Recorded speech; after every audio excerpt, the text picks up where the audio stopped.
Kasunod ng tricycle drivers, makatatanggap na rin po sa susunod na linggo ng 5,000 piso o 5,000 piso cash aid mula po sa DSWD ang iba pang PUV driver.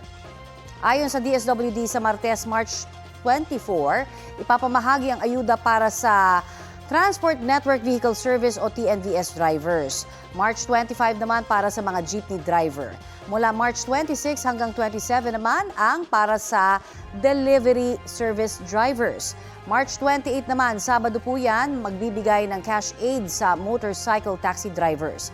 Pagkatapos po ng pamimigay ng ayuda sa mga tsuper sa Metro Manila, sisimula na rin ang pamimigay ng cash aid sa mga nasa labas ng rehiyon. Kaninang umaga, maagang pumila ang mga tricycle drivers sa Barangay 102 sa Caloocan para sa pamamahagi ng cash aid.